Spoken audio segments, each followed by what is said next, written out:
É o momento en que un home se presenta nunha empresa de Ribeira e ameaza os traballadores armado cunha pistola. O instante captárono as cámaras de seguridade. Foi en plena tarde, vivíronse momentos de moita tensión. O asaltante preséntase no lugar e dilles que ven matar o propietario do negocio, mentres os ameaza coa arma. Unha muller que o acompaña logra convencelo para volver ao furgón e marchar. A Policía Nacional xa o detivo. Boas tardes, venres 27 de marzo, benvidos ao Galicia Noticias. Un veciño de Porto do Son foi detido despois de acoitelar supostamente o seu irmán, co que comparte casa na parroquia de Xuño. Os implicados teñen 68 e 70 anos. Por motivos que aínda se investigan, comezaron unha discusión que acabou en acoitelamento. Un irmán está detido, o outro no hospital, con feridas graves. A Policía Nacional desartellou un punto de venda de droga polo miúdo no barrio de Coia, en Vigo. Movía moita cocaína, haxís e outras sustancias, sobre todo en días de festa ou de partido do Celta. Os investigadores destacan que, para ser unha operación contra o menudeo, atoparon moita droga e cartos. Foi un punto moi relevante porque encontrase distintos tipos de sustancia estupefaciente, incluso algún tipo de sustancia que, como vos digo, está pendiente de análisis e ademais unha grande cantidade de diñeiro que dá a idea do volumen que estaba, da distribución que estaba realizando este individuo. Ver o xabaril adentrarse nas cidades hoxe en día xa non é raro, pero esta vez o Porco Bravo aínda foi máis lonxe. Este xabaril que ven andou de paseo pola zona de Viños, de Lugo, en pleno centro, dentro da muralla. Tamén se deixou ver pola praza de Santo Domingo e polo barrio da Tinería. Unha visita inesperada que moitos captaron sorprendidos cos seus teléfonos móviles. Estaba traballando aquí no bar e vin que a xente salía toda, empezaron a decir que había un xabalí pola calle. Vemos todo o día fora co outlet e hasta dixemos, se chega a vir a media tarde que estaba isto de bote en bote. Imagínate, por la calle San Pedro, una calle tan pequeña, la gente tomando los vinos, pasando por ahí, un animal de eso jabalí, pues la gente se asustó y se quedó asombrada, incluso salieron, algunos clientes salieron a ver. Estamos xa ás portas da Semana Santa e hai un xeito de viaxar que resiste polo de agora o encarecemento dos combustibles: as autocaravanas. Din dende o sector que os autocaravanistas non renuncian a marchar de viaxe coa casa ás costas. Iso sí, fano menos días. A xente quere menos días. O ano pasado todo o mundo chamaba por a semana inteira, incluso co fin de semana anterior, máis días, pero este ano todo o mundo quere de xoves a domingo. Entonces, imagino que será por o tema económico.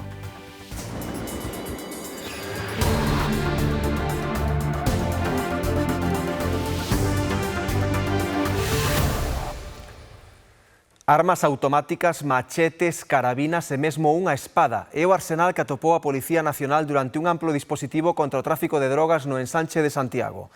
Os asientes rexistraron varios pisos do centro da capital galega e detiveron 4 persoas. Tamén se incautaron de droga. A colaboración veciñal foi clave para identificar os implicados que presuntamente vendían cocaína e heroína en 2 vivendas nas que tamén residían como ocupantes ilegais.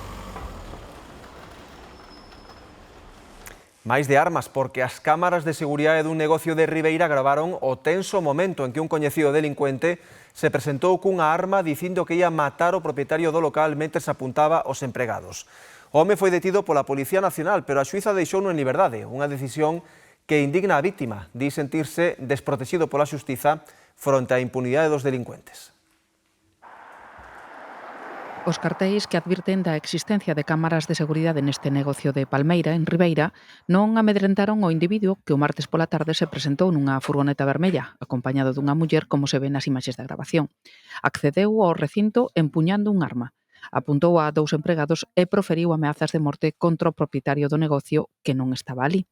Este está convencido de que o delincuente se equivocou porque nun determinado momento baixou do coche unha muller, díxolle que non era a persoa que buscaba e marcharon. O home foi detido pola Policía Nacional e a xuíza deixouno en liberdade cunha orde de afastamento da vítima e prohibición de comunicarse con el. Trátase dun coñecido delincuente con múltiples antecedentes por tráfico de drogas e roubo. Os veciños aseguran que ten un taller ilegal e dedícase a roubar pezas noutros negocios para reparar os coches. O empresario ameazado contounos que recentemente unha das vítimas deses roubos foille chamar a atención ao delincuente e tiveron máis que palabras. Pensa que o martes ia buscando vingarse desa persoa e confundiuno con el. Malia que finalmente todo quedou nun susto pros empregados, di sentirse desprotexido pola xustiza por deixar en liberdade a un delincuente reincidente que segue actuando con impunidade. Houbo un acoitelamento na parroquia de Xuño, en Porto do Son. En este caso, ao contrario que en moitos outros, os implicados non son xente nova, Iria. Pois non son mozos, non. Segundo puidemos saber, os implicados son dous irmáns de 68 e 70 anos que mantuveron unha pelexa no interior do domicilio que comparten aquí na parroquia de Xuño. Un deles foi detido pola Garda Civil acusado de acoitelar o seu irmán, que resultou ferido de gravidade. Arestora, a Policía Científica está no interior da casa na busca de probas que axuden a esclarecer o caso. Os feitos sucederon pouco antes das 8 da tarde no interior desta vivenda do lugar do Curro, en Xuño. Os seus habitantes, dous irmáns de 68 e 70 anos, coñecidos nesta parroquia de Porto do Son, mantiveron unha forte discusión, presuntamente baixo os efectos do alcohol. Nun momento dado, un deles espetou un coitelo no estómago do outro, que resultou ferido grave e tivo que ser trasladado en ambulancia ao Hospital do Barbanza. Esta mañá, os axentes da Policía Científica inspeccionaban a casa na busca do coitelo e outras probas que axuden a esclarecer o sucedido. O presunto agresor permanece detido declarando nas dependencias da Garda Civil de Noia. Non está previsto que hoxe pase a disposición xudicial. E temos novidades de última hora no xuízo polo crime de Salceda. O xurado popular estaba deliberando dende este xoves a mañá. Alejandro, xa temos veredicto. Sí, efectivamente, Raúl, fai uns minutos remataba esa lectura do veredito. O xurado popular declara por unanimidade culpable a Florian Rama por un delito de asesinato con alevosía. O xurado dá por probado que aquela noite do ano 2019 en Salceda de Caselas o acusado sacou un arma branca e asestoulle varias coiteladas á víctima, coiteladas que en algúns casos chegoulle a órganos vitais o que lle provocou a morte. Agora será a maxistrada a que indique a pena final. Lembremos que tanto a acusación particular como a Fiscalía pedían para él 25 anos de prisión e tamén unha indemnización de 300.000 euros.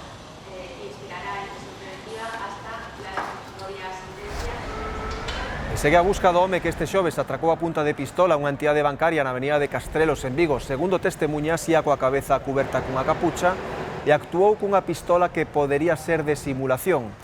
Escolleu o momento en que as empregadas enchían de cartos o caixeiro e ese diñeiro sería precisamente a cantidade que levou.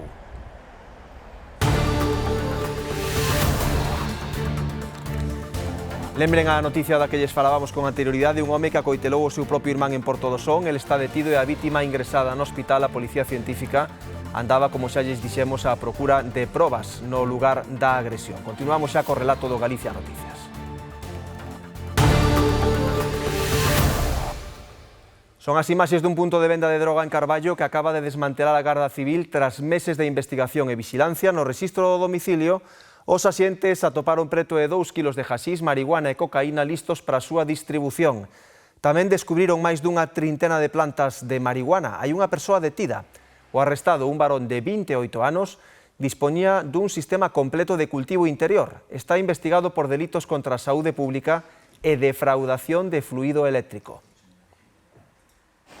En Vigo, a Policía Nacional desmantelou un punto de venda de droga a pequena escala no barrio de Coia. O único detido no operativo tiña case 200 gramos de distintas drogas no seu piso e seguían a pista dende hai tempo. Xoan Pereira. Si, a policía levaba xa dende xaneiro facendo seguimento do individuo despois das informacións dadas por diversas testemuñas e finalmente decidiu intervir. O detido tiña no seu piso un punto negro de venda de droga nesta rúa do barrio de Colla. Na operación denominada Legrás, os axentes interviron cocaína, haxís, heroína e sustancia de corte da droga. Ademais, foille comisada unha pistola simulada e uns 23.000 euros en efectivo. Non só vendía droga no seu piso, senón tamén en distintos locais da hostalería da zona onde se citaba cos seus clientes. Por diversas fontes, a policía tivo coñecemento dende había varios meses de que na contorna da Praza da Miñoca había actividade de venda de droga polo miúdo. Localizamos un domicilio nese entorno que xa comentamos anteriormente, así como detectamos tamén actividades, sobre todo en días de partido, días festivos e demais, en zonas de ocio ou locales de hostelería coñecidos próximos neste entorno que falábamos. Con indicios sólidos e autorización xudicial procederon a entrada no domicilio situado na rúa Fotógrafo Luís Casado. Colleron o sospeitoso na hallada, con abundante droga e outro material. Máis de 100 gramos de cocaína, uns 60 de haxís, 7 de heroína e outras sustancias que aínda se están analizando.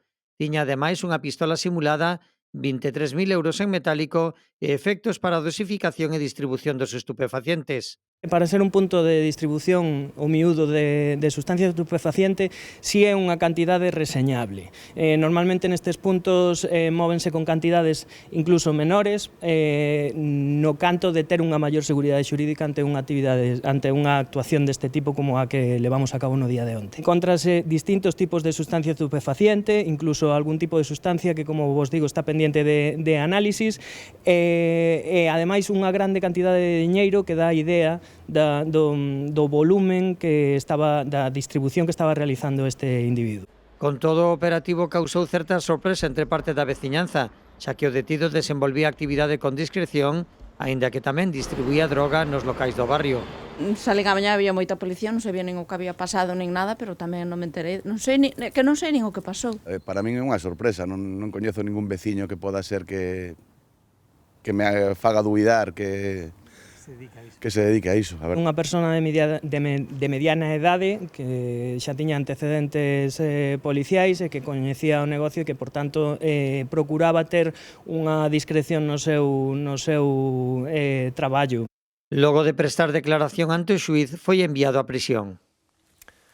Detido en Lugo un presunto explotador laboral que tiña en condicións infrahumanas un traballador estranxeiro. Aloxouno nunha casa en ruínas, pagándolle 250 euros ao mes por xornadas de sol a sol. A Policía Nacional investigou por vulnerar os dereitos do traballador, ameazas e detención ilegal da vítima. Aloxouno nunha vivenda ruinosa sen xanelas, con humidades e con pingueiras, facilitándolle só comida precociñada.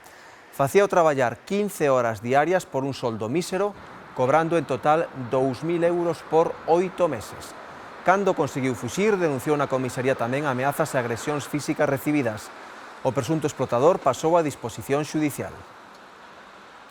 E non é a primeira vez que aparece un xabaril deambulando pola zona urbana de Lugo, pero a última incursión foi toda unha sorpresa. Un exemplar destes animais decidiu facer unha incursión dentro da muralla e fixe un percorrido por todo o centro histórico ata que a policía local logrou dirixilo cada unha zona do Carme onde hai vexetación frondosa. Como un peregrino máis facendo o camiño primitivo, entrou pola porta de San Pedro e enfilou cara á catedral. Eu estaba traballando aquí no bar e vin que a xente salía toda, empezaron a decir que había un xabalí pola calle, e entonces pois salín a mirar, pero xa vin a policía aí na esquina e tal, e o xabalí non cheguei a velo. Así que... Muy rara, porque imagínate, por la calle San Pedro, una calle tan pequeña, la gente tomando los vinos, pasando por ahí, un animal de eso jabalí, pues la gente se asustó y se quedó asombrada. Peregrino ou turista, porque percorreu todas as prazas e rúas máis céntricas ante a perplexidade das persoas que se foron cruzando con él. Porque es una ciudad muy interesante. Y entonces, pues por eso, aprovecha también, ¿sabes? Para hacer una ruta turística, ahora que además viene el buen tiempo. Veu dar unha volta, é un turista máis. Menos mal que o seu horario vespertino, o paseo foi entre as 9 e as 10 da noite, non coincidiu coas tendas que participaban nunha nova xornada de comercio na rúa. Vemos todo o día fora co outlet e hasta dixemos, se chega a vir a media tarde que estaba isto de bote en bote, non sei como reaccionaría a xente ao ver un jabalí polo centro da ciudad. Unha patrulla da policía local foi acompañando e vixiando o animal, aparentemente moi manso, mentres facía unha incursión polo barrio de Viños. Salva que os porcos bravos pouco saben de reclamos turísticos e de iso de para comer Lugo. Meu ver ambiente, genial. Non veu tomar viño, non veu, gracias a Dios, que senón a ver que facíamos ca xente que había dentro do local. Non é a primeira vez que se ven xabarís en zona urbana, pero nunca entraran que se saiba no recinto histórico. Xa pasou máis veces por ao redor da muralla, chegaron... Bueno, ocurriu xa varias veces, pero así solo é raro, non? Increíble que chegue un jabalí ao centro dunha ciudad, xa partindo desa base. Non ameazou a ninguén, non tentou entrar en ningún local e os axentes foron o guiando ata sacalo pola porta viña a cara ao barrio do Carme, onde hai unha ampla zona de vexetación sen edificar. Púxose fin así a aventura urbana do xabaril, que regresou ao seu hábitat sen comer un triste petisco.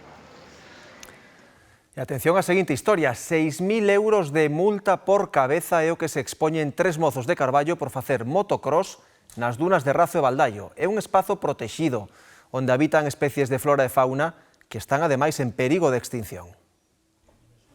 Praia, lagoa, marisma, xunqueira e dunas, cada un coa súa flora e fauna específicas. É o espazo natural de Razo e Baldaio, diverso e protexido por varias figuras ambientais. E, ademais, dos últimos refuxios que teñen algunhas especies case extintas. Unha das poucas praias, do 3% das praias que cría a píllera das dunas, que é unha ave que só quedan 80 parellas en Galicia, que está catalogada como vulnerable no catálogo galego de especies ameazadas. E aparte temos algunha planta tamén, un endemismo da provincia de Coruña, que se chama en latín Iberodes litorales gallaécica, que só existe na provincia de Coruña en todo o mundo. Pois por aquí metéronse estes días 3 rapaces para facer motocross. As motos erosionan un ecosistema xa débil que medra en area, que son os ecosistemas dunares. E claro, ahora temos a pillera en plena temporada de cría. Tamén temos a Iberodes, que só está 4 meses no ano, empeza ahora a estar o seu período vegetativo.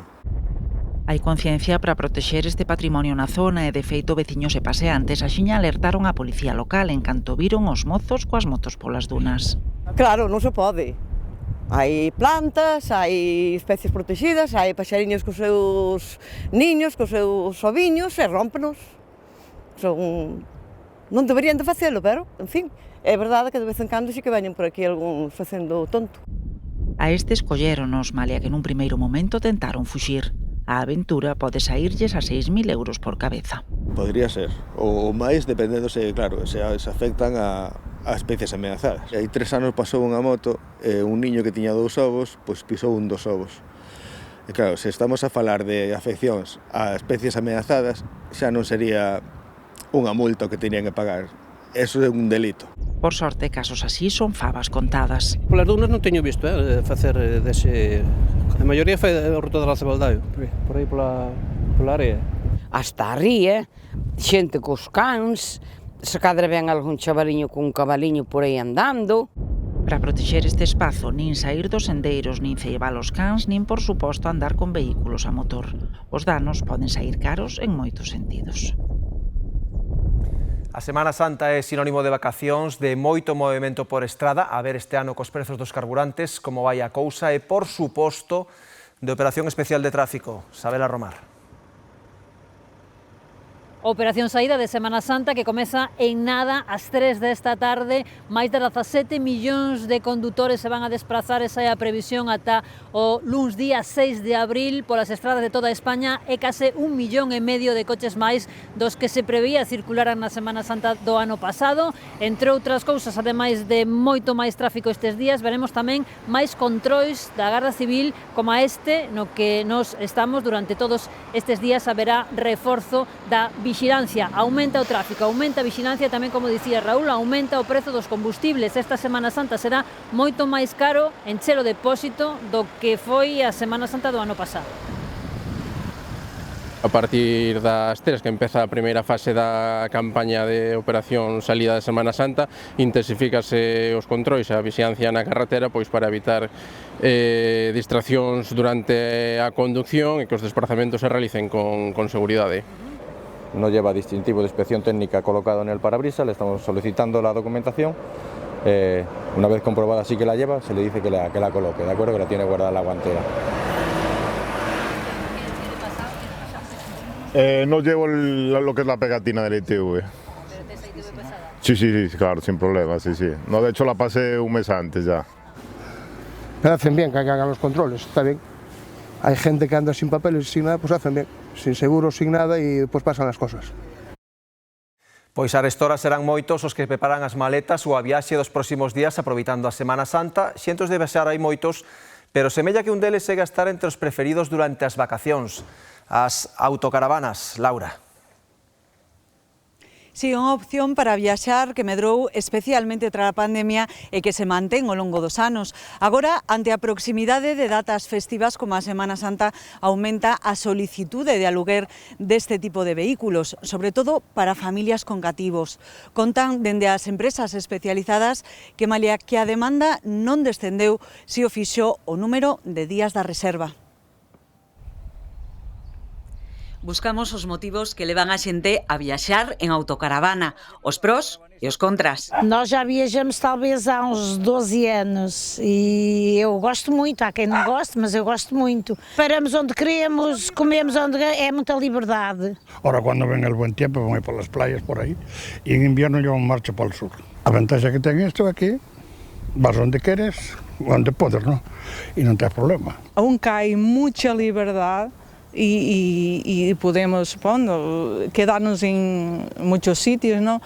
No es la misma cosa con un hotel, ¿no? Tenemos las cosas un poquito limitadas. For me is it very comfortable. For me alone. Este turista alemán contanos que a él lle parece un xeito moi cómodo de viaxar, que lle permite atopar novos lugares e bo tempo. Semella que en Ourense atopou o seu destino ideal. Orense es mi corazón. Pero non todos poden permitirse comprar unha autocaravana. Unha nova como esta, totalmente equipada, rolda os 70.000 euros. Por iso, moitos recorren o seu alugueiro. Na Semana Santa custa 150 euros o día. O que si notamos esta Semana Santa é que a xente quere menos días. O ano pasado todo o mundo chamaba por a semana inteira, incluso co fin de semana anterior, máis días, pero este ano todo o mundo quere de xoves a domingo. Entonces, imagino que será por o tema económico. Coidan que o prezo dos combustibles puido influir este ano no tipo de reservas que reciben, pero non desbotan que estas poidan mudar a medida que se acheguen os días festivos. O perfil do cliente na Semana Santa é sobre todo o de familias, todo unha aventura, din, para os máis cativos. En Vigo comeza a conta atrás para a festa de Reconquista. Unha vez máis, a cidade olímpica viaxará no tempo para lembrar a expulsión dos franceses. Tras semanas de preparativos, as primeiras actividades empezan ás 5 da tarde coa apertura do mercado, pero o ambiente xa se sente nas rúas, Mar. Pois a verdade é que o ambiente festivo vívese nas rúas de Vigo dende hai días, coa colocación de bandeirolas, como ven, ou, por exemplo, xa a instalación da Porta de Gamboa, que é un punto fundamental na historia da Reconquista de Vigo. Detrás, ademais, están montándose xa os postos do mercado que abre esta tarde, onde poderán degustar, por exemplo, ata o famoso choripán. É a festa que comeza a partir de hoxe ás 5, durante toda a fin de semana con actividades que rematan o domingo pola tarde coa recreación da reconquista da cidade de Vigo, a victoria, a expulsión do invasor francés en 1809. E coa Semana Santa chega tamén o cambio de hora para o horario de verán. Na madrugada do sábado ao domingo toca cambiar o reloxo, adiantalo. As 2 serán as 3. Amence máis tarde, pero notaremos os días máis longos. O sábado e domingo ás 2 serán ás 3, un horario que seguirá cambiando segundo a Comisión Europea ata o 2031. Na rúa hai quen aposta por eliminalos. Estoy en contra. Este es el que tenía, bueno, el que viene para el siguiente es el que teníamos que quedarnos. Gustaríame que seguira como ahora, que non houbera cambio. En contra. Xa estábamos ben como estábamos. Yo prefería que no, la verdad. Porque así, bueno, más simplificado todo. Estoy a favor porque al fin y al cabo regula las horas de luz. O horario que entra, o de verán, é o que elixe a maioría. Non te levantas a traballar con noite que ao final quítache as ganas de ir a traballar. O co da hora, co do verán, sin duda alguna. A mí me encanta o verán, así que estupendo, máis praia. Apetece quedarse un poquito más en la calle, ¿no? Yo creo que sí, siempre anima que haya unas horas más de sol. Me gusta el que tenga más horas de sol y más horas de día. Os móviles cambian a hora automáticamente, pero hai que estar pendente, por exemplo, dos electrodomésticos. Bueno, el domingo, como me cambia el móvil e el reloj, me da igual. Ainda os da cociña ou así, ainda tes que cambiarlos ti manualmente. Sobre todo os avós, que son habitualmente os que máis lle custan, logo cambiar, xa non saben, pero nós hoxe en día con toda a digitalización Tenemos que cambiar alguna cosa, non somos moi tecnológicos. Os plans cambian, nalgúns casos, sobre todo nas horas que dormen. No, de dormir, pero bueno, como estás tan cansado ya te da igual. Duerme lo que sea, con 3 horitas, pues bueno, si no 4. Ah, no. Nada. Dormir, o domingo para dormir. Claro, si se sale, se sale. La hora da un pouco igual, cuando te lo pasas bien, ¿no? E se cruzamos a raya, en Portugal tamén cambian esta fin de semana a hora e seguen cunha menos canos. Dicen que Portugal é o único que está bien. Não, eu gostava sempre que fosse a hora de verão, não é? Não sou nada favorável. Mexe muito com a parte psicológica da pessoa. Un horario de verán que empeza o domingo e que continúa ata o 25 de outubro. Insufrible. O meu, porque ten 10 anos, ainda o deixo aquí na porta. Pero os que teñen 3, 4 anos que os tes que acompañar abaixo, é insufrible, insufrible. Isto tiñan que facelo en tempo de que non houbera colegio.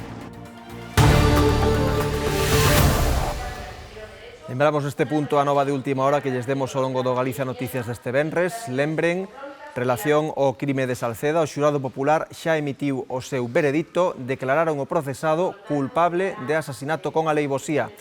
Consideran comprobado que Florián Rama acoitelou a vítima á saída dun bar en xuño de 2019, causándolle a morte. O xuízo celebrouse esta semana na audiencia de Pontevedra. A Fiscalía e a acusación particular piden para el 25 anos de prisión. Unha vez establecido o veredicto, haberá que agardar a que o xulgado decrete a Suiza a sentenza definitiva. Xa hai tempo que as palmas do Domingo de Ramos pasaron de ser un sinxelo ramo da árbore de palma a auténticas xoias de artesanía.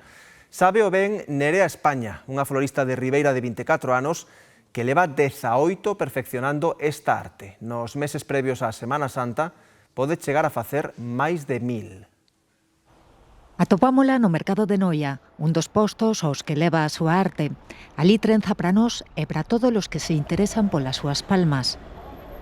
Neniña, como son? Esas son as 7, pero tes desde 5 ata 12, 15. Leva facéndoas moito tempo, xa as facía súa nai. En Elxe empezou todo, con só 6 aniños. Sempre íbamos compralas ali e foi o señor dali que me enseñou a facelas.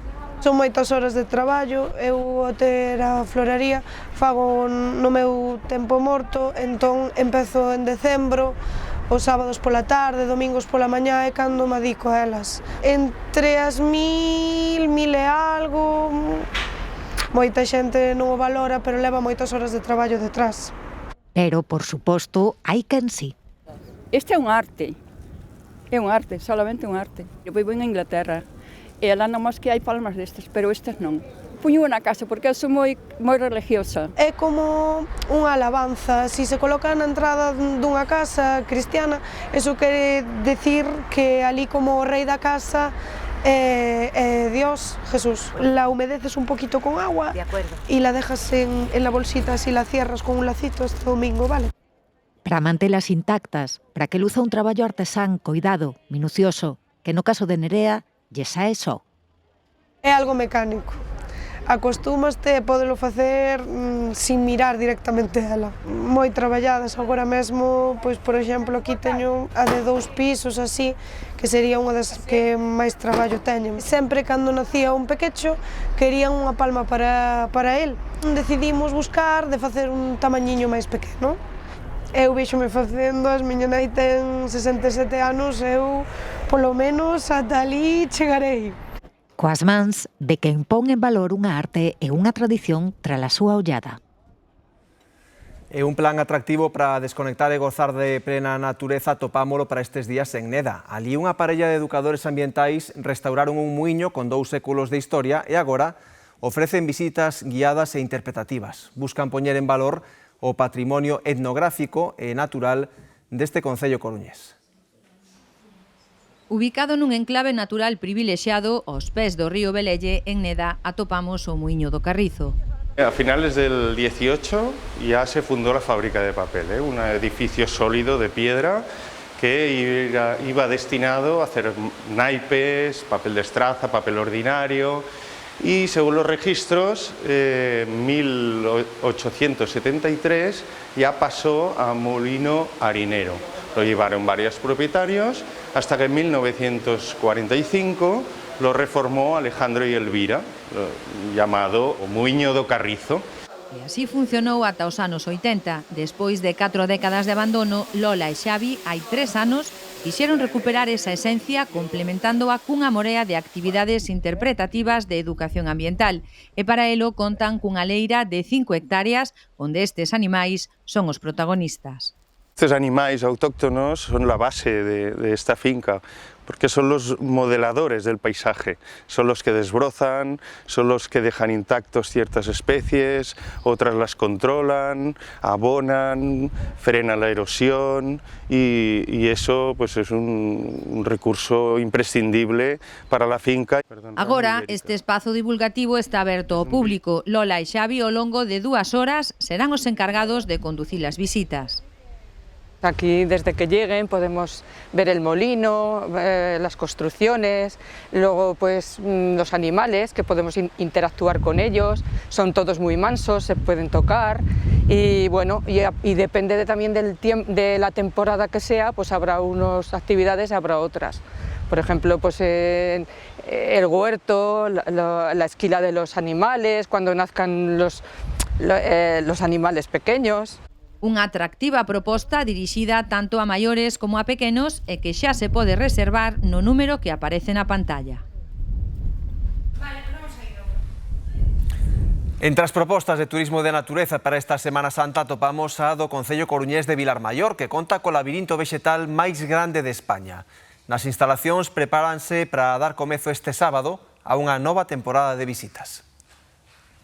Nas instalacións do labirinto de Breogán, considerado o máis grande de España, prepáranse para unha nova temporada de actividade.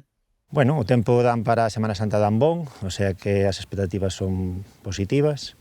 Estamos ultimando detalles, que sempre quedan flecos por aí. O labirinto convida a perderse polos seus camiños serpeantes. O divertido é eso, perderse, tratar de orientarse, non empregar trucos, porque, como digo eu, empregar trucos é facer trampas ao solitario, non? Máis de 4.000 árbores forman a silueta vexetal que representa unha cruz celta, 2,5 km de corredores pensados para sair nun tempo duns 40 ou 50 minutos, dependendo da orientación de cada quen. Pensado para andalo case todo, é dicir, non podes pasar directamente da entrada á saída porque teñas moita sorte, non. Digamos que a cousa está diseñada, que naceu para que funcione ben. O labirinto pon a proba ao visitante enfrontándose a un desafío, un reto que vai mudando cada temporada, pero que mantén a súa temática ao redor da cultura celta.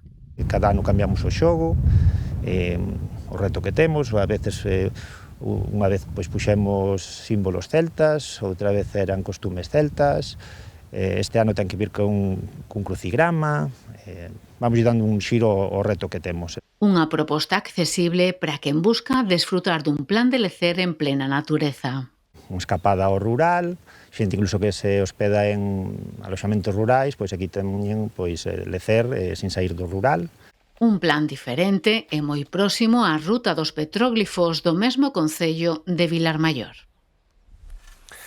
As obras para soterrar o cable de alta tensión en Pontevedra teñen fartos os veciños. Os traballos demoráronse e dende o propio concello presentaron unha queixa á empresa responsable de que as molestias xa van máis alá do aceptable. A saída e a entrada dos escolares nun colexio da Rúa Virxinia Pereira de Pontevedra poñen a proba a paciencia dos veciños, que levan meses convivindo coas obras na estrada. Insufrible. O meu porque ten 10 anos e ainda o deixo aquí na porta. Pero os que teñen 3-4 anos que os tens que acompañar abaixo é insufrible, insufrible. Isto tiñan que facelo en tempo de que non houbera colegio. Sempre soe haber bastante tráfico aquí as horas puntas do cole e isto sí que está todavía colapsando máis. Traumatólogo total, porque, bueno, a salida, sobre todo os venres aos colexios, é o que teño que coller a pequena na parada do bus, é horrible. Aí están todos os coches amoroados, os contenedores a veces, que tamén nos moveron todos, é un cristo para todo, pero bueno, é o que toca. Os traballos forman parte do proxecto para soterrar as liñas de alta tensión entre Mourente e Ponte Sampaio. Que se abriu a carretera para poder isto meter a cometida eléctrica esta nova que se citou a través de Europa para meter a alta tensión, e agora veñen con a segunda fase recondicionando o que faltaba. E, lóxicamente, hai uns certos impedimentos que hai que asumir. Pois hai que leválo con paciencia e con resignación. Sí que é verdade que sobre todo afecta aos coches, pero polos cortes, por cando están os rapaces que entran no cole, que hai moito lío, pero hai que ter paciencia. O problema é que as obras se alongan no tempo. Yo vivo aquí en el tercero y me da para la calle, la verdad que bastante ruido, polvo todos los días. Esto es ya lo de la salida del colegio ya es un caos. No le vemos fin, porque empiezan y siguen. De todas maneras, son estas obras, máis obras da carretera, máis que isto nunca se acaba. Así hasta el fin de los días. O Concello xa lle remitiu unha queixa á empresa responsable ao considerar que as molestias veciñais van máis aló do aceptable. Rematamos por hoxe, quedan xa co telexornal. Grazas pola compañía, que teñan moi boa fin de semana.